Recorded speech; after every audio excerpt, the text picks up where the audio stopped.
Ghostly Rose. When it comes to genres in video games, there's always sort of an expectation of things to expect, a base of building blocks to be sat on. Like, oh, so this is a blank game, so it needs to have all these things that make it that. And sometimes people can forget that games and genres don't need to entirely follow certain sets of rules. Genres are just labels to control the chaos, guides, yet not laws. When games take that to mind, it allows the creation of fresh ideas, striking games with a strong identity, which is what I believe a Ghostly Rose is. But before I explain why, let's pull back a little. Released on April 5th of 2022, A Ghostly Rose is an RPG by game dev ZDS. The game is about a man named Edmund who's trapped inside a web and has to punch and kick his way out on a mission to see her one last time. I know y'all are probably wondering what the hell I'm talking about, and listen, this is one of those surreal games. Like, the game starts with this dude waking up in some prison cell like, not yet. And he just punches a hole in the wall and escapes, like, okay, let's go. And then all these people keep coming up talking about the hunter hunted hunt. Like, just let me try and clear a little bit up without spoiling too much, because this is one of those games where that might be easy to do with just saying a little. But let's just say this man here, Edmund, is a guy currently trapped in a weird world he suddenly woke up in. One of terrible monsters and people who wish to hunt him, and people he will have to hunt himself, alongside others who are trying to find a place in this strange world. Throughout Edmund's journey, he seeks nothing more than an opportunity to see her again, Rose, his daughter. And as he travels around, we learn more about the web, Edmund's past, how he got here, and why he wants to see her one more time. I'll get into my thoughts on Edmund and the story of this game a bit later, so let's now talk about the game in general. A Ghostly Rose is actually a full-blown remake of an older game by ZDS, known as 3 Ghostly Roses. Yeah, there's 3 of them in this one, or something like that. The game definitely looks different, though there are some familiar ideas, but I didn't have the time to sit it through for this whole video. It was cool to see some of these ideas, like parts of gameplay ideas or Edmund's animations carried through between games, but it's probably different enough to be respected as its own thing. So let's return to the remake. Speaking of animations and the like, this game's art style is cool. I love the detail on the environments, the walls covered in vines, the animated flowers, the water, and how it crashes against the sides of walls looks great. A big nod to the battle animations, showing Edmund appearing on screen to use his attacks. And some bosses and enemies have really cool animations where they just fling Edmund around. With these animations, I really feel connected to the environment and the scenarios that these fights take place in, and it can make them a lot more memorable. I feel like it's pretty rare when RPGs with a first-person battle perspective go for this, and I think it's pretty neat and done pretty well. The music is great, composed by ZDS as well, and some of the stuff just kicks ass. It's kind of hard to describe the music. I think it's FM synth, but this combined with the visuals honestly makes me feel like I'm playing an Amiga game at points. Songs like 60 Seconds Between, Edmund's theme are just some incredible jams. There are so many moments where music just enhances situations. I listen to tracks like Goodbye and consider the area and story going on when they play, and like, this is emotional music. Every song feels like it's a reflection of Edmund's thoughts. The game always wants the player to feel something. I know it's weird, but it encourages emotion. It pumps me up. It saddens me. If people use words to describe locations and characters, then ZDS's songs are several page essays. I love how most of the area's music is also the battle theme. I feel like that's an underrated thing that I wish more RPGs did, instead of fading out potentially banger map area songs for the same battle theme I've heard throughout the game. But it's not just the action music, the sadder music is great too. Just hearing the main theme, I knew I was in for a special time, and all the renditions of it through songs like A Type of Ink. I feel like it also reflects Edmund as a character, this 57-year-old rocker with a calm and steady mind, but also moments of bouts of rage. Yet on the other hand, songs that reflect his sentimental soft side and the intense regret he feels for his mistakes. But moments where songs just pick up, his bursts of determination, even when he's down he never gives up, from beginning to end, always pushing forward. There was a lot of love put into this soundtrack, and I was even jamming to the soundtrack of 3 Ghostly Roses. Like, dang, maybe I should check out ZDS's other game, Cope Island Adrift, someday. Okay, let's calm down. But music means a lot to me in games, and it's clear that this soundtrack and how it was utilized left an impact on me. Though with all that out of the way, I think it's time I return to my point at the beginning of this video and discuss the gameplay of A Ghostly Rose. It's pretty interesting. Let me explain. A Ghostly Rose stars Edmund, and when it comes to gameplay, it's only Edmund. This is a solo journey. Nearly every fight in this game, the player is vastly outnumbered. So with this in mind, how does Edmund survive these fights? Getting jumped every fight sounds pretty unfun. Well, here's the unique gameplay features. Everyone is kinda overpowered. Like, both Edmund and his enemies gain the ability to act multiple times during their turns, but also natural HP regeneration. This might sound like hell to fight against, but the big system of this game is damage to different body parts. Thus, why Edmund's battle HUD is separated into these different parts. Throughout the game, Edmund ends up getting new abilities known as arts through story progression, which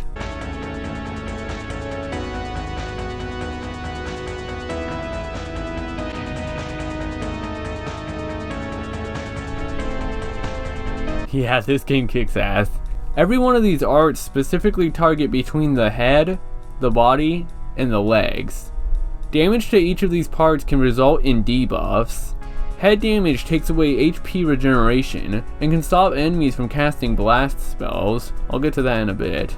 Body damage lowers defense, and leg damage takes away the ability to have multiple actions in combat, which really sucks later on when Edmund needs his 3 actions per turn to do anything. Dealing farther damage after these debuffs have been inflicted to these areas will result in extra damage being done. Edmund's arts all fall into these categories, and must be used strategically on every enemy encounter. The player can't just spam the same art and win every fight. That won't work for a couple of reasons.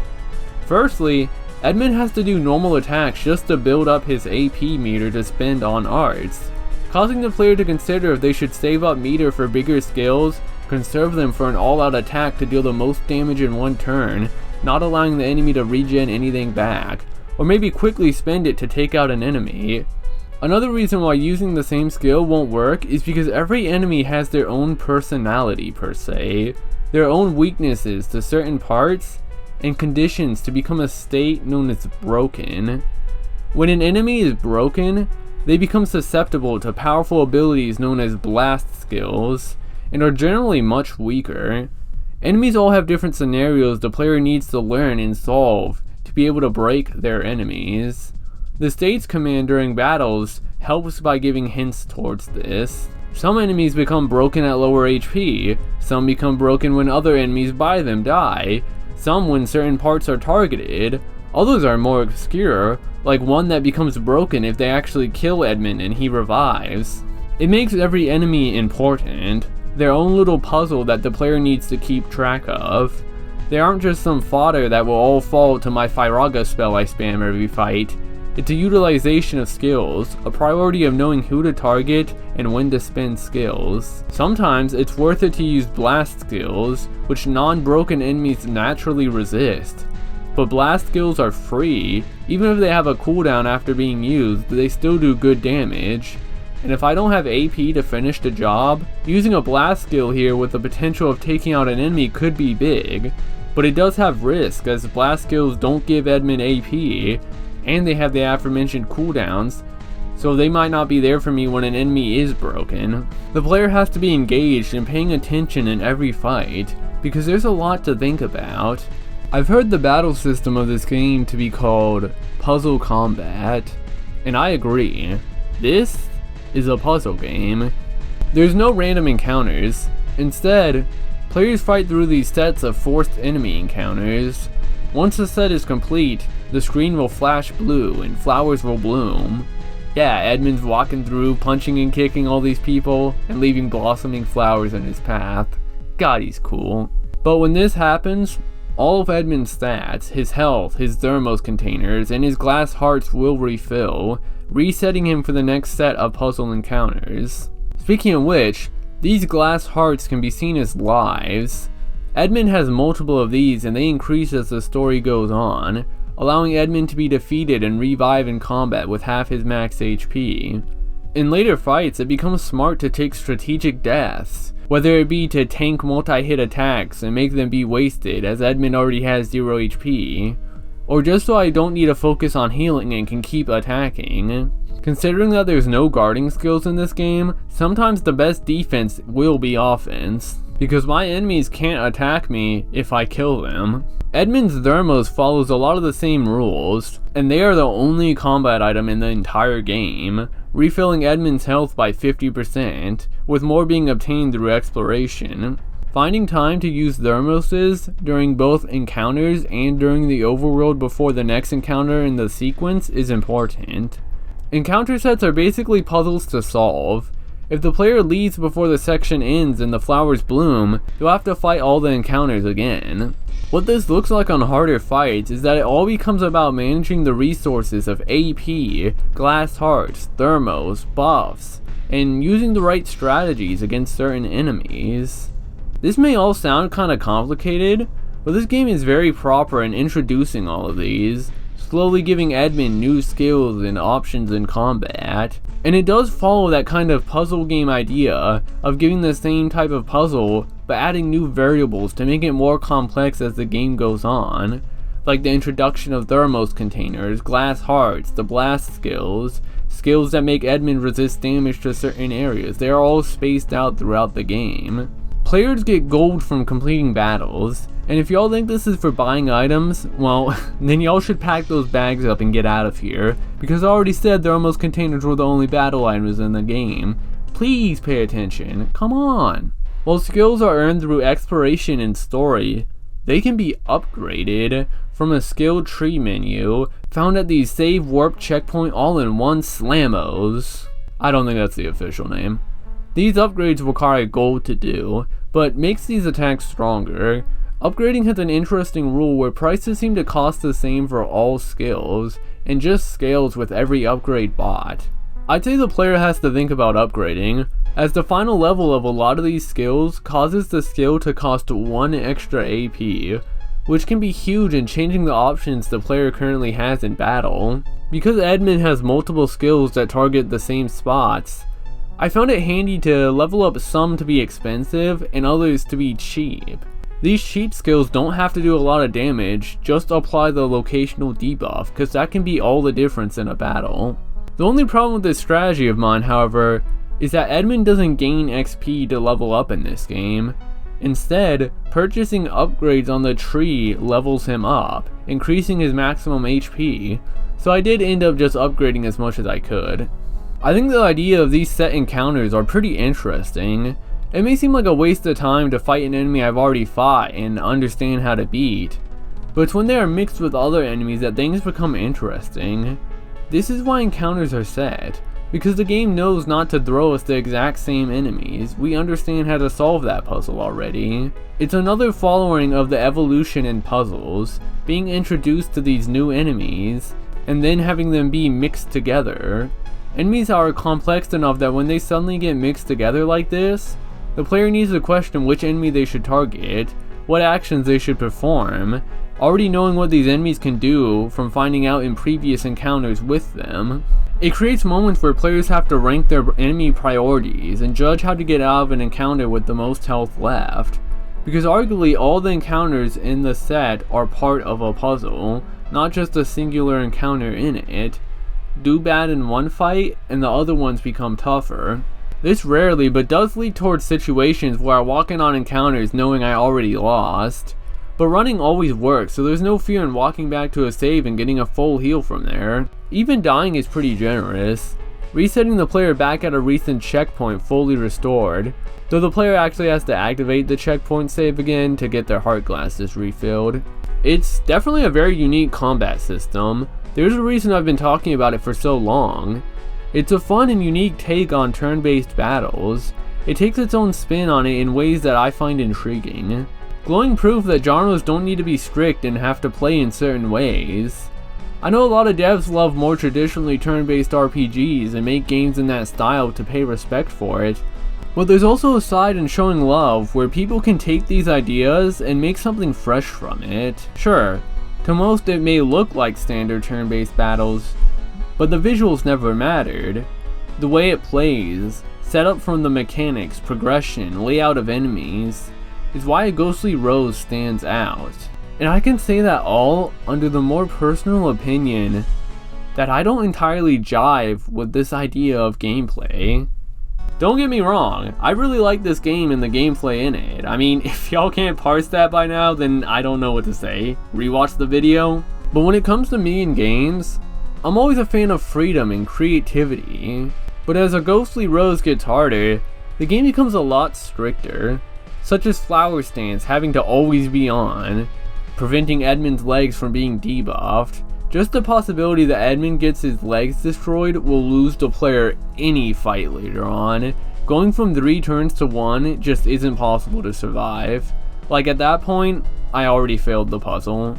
Which can be rough when the player doesn't understand that from the looks of it, these skills that protect certain body parts from their corresponding debuffs go away on the enemy's turn. So the player has to reactivate them while they're already active, lest they lose them when the enemy strikes them with the one critical attack that can end the fight.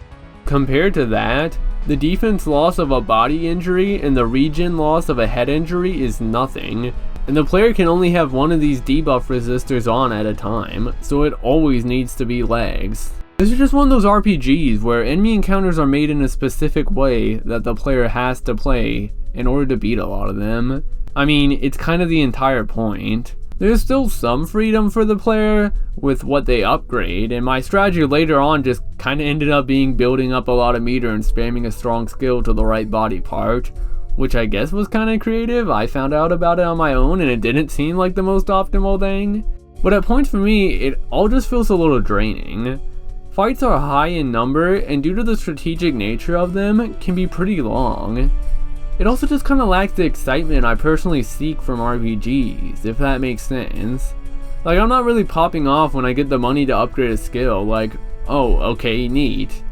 It's cool when I can go out of my way to get things and I'm awarded for it, but even then, there's always that feeling I'm being heavily monitored, and always balanced to be on the same level as my enemies. Just these linear paths with not a lot of exploration, just ushering me on to the next encounter set so I can punch. None of these are bad things. If I became so powerful that I could ignore the puzzles and enemy mechanics, then the game failed at what it's doing. I'd arguably say that the fact that I can still enjoy this game despite it not being an idea I typically find fun is probably proof that it was done really well. I just can't help but feel that if I play this game a dozen times, I'll likely end up doing the same thing every time, and I guess that's fine. If I have to dig into real problems, well, my only real problems are 1, yes, get out the spacey soundy bingo cards and get ready to check off this free space, because guess what? This game has flashing lights that I didn't vibe with. Yeah, I know I bring it up in every video, but it's a lot of attacks in this game.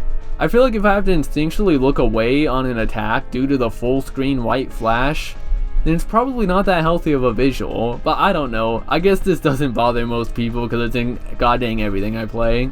The other one is that I find it odd for how fair this game is, having no damage variance, no crits, no missing attacks unless if I have a certain debuff, is that debuff inflictions outside the scope of body, head, and leg injury appears to be random.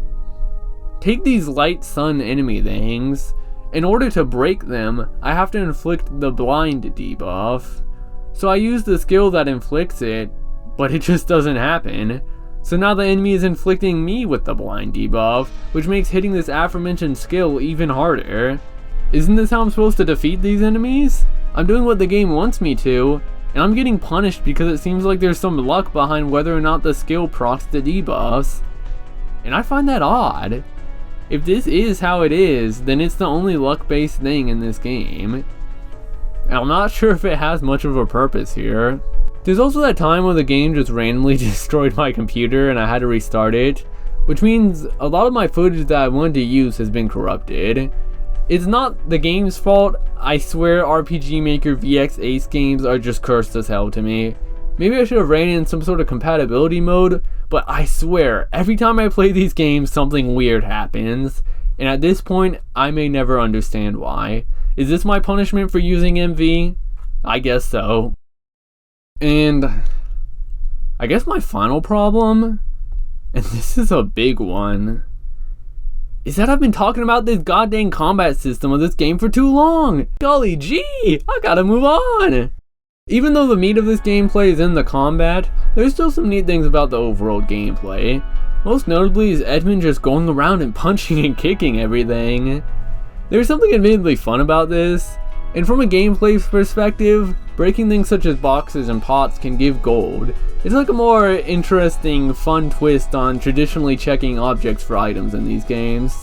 One thing that becomes clear is that the world and level design, even while playing a bit of Three Ghostly Roses, I noticed a high emphasis on not wasting the player's time. Dungeons and areas cleverly loop around to have players unlock shortcuts. I really like this design. And for as odd as this world is, it helps with keeping it feel connected. This, alongside save points, which are also how I visit the skill tree, are also fast travel points and checkpoints, speeds the pacing of this game up by a large amount. The world is decently sized, but with all this, I can travel anywhere I want in seconds to minutes. It's pretty handy. And while something like this may hinder games with a bigger focus on exploration and side quests, it helps here with the more linear game scenario. Though arguably, the extra time it would take to walk around to reach places could probably have been nice breakups from the constant combat scenarios, which is probably what led me to playing this game in relatively shorter bursts than other games. So, yeah. I had quite a bit to talk about with the gameplay. And I don't know, when I see games like this attempt something I find interesting, and do it well, then maybe I can't help myself but to keep speaking about it. Yet, I suppose there's something funny in the truth that when the time comes for me to replay this game, I'd arguably say the thing that I'm looking forward towards the most, besides the music, is the story. I really enjoyed the story of A Ghostly Rose, but I'll also admittedly say that I kind of blink on quite a bit of it. I'm not sure if it's just a case of it's up for interpretation, or me just not understanding things. I love the dialogue, the mature and whimsical conversations between characters, Edmund's relationships and interactions with all these other people who find themselves trapped here, and what they think of being here. I like that characters, knowing that they're going to have to kill each other, can still sit down and discuss how they're feeling. There's just a sort of snappiness to it. The way Edmund speaks, often with short phrases. A man of few words, but also showing that he's in a rush. He's on a mission and his time is short. Big fan of his relationship with the gatekeeper. These interactions where the gatekeeper is always saying these wise riddles and Edmund's replying with, "I don't care, I don't have time for your game, shut up, I'll kill you." I always found these conversations fun. I love the gatekeeper. There's definitely something to be said about these grounded, mature conversations, mixed with Edmund running around, punching and kicking swords to learn how to do martial art moves to these wild monsters. Enemies slinging fireballs and swinging comically large hammers just adds more to the charm of this. It's a very strange world, and that's kinda why I love it. Edmund in general is just such a great character. I like a lot of his views and how he sees the world, always trying to maintain a calm mind, and the moments where he fails to and makes regretful decisions, and going on this journey of blame for himself. There's an aspect of oddly real feelings and projections Edmund gets that's pretty relatable. Seeing his constant struggle and unstoppable determination of his goal to see his daughter again throughout the entire game, I can't help but to be invested and want to ride and die with him. This world and the people in it are against him. Even in gameplay, he's constantly outnumbered. He never has anyone fight with him. And I feel like the strategic gameplay highlights Edmund's calmness and need to analyze dangerous situations, always keeping a cool mind.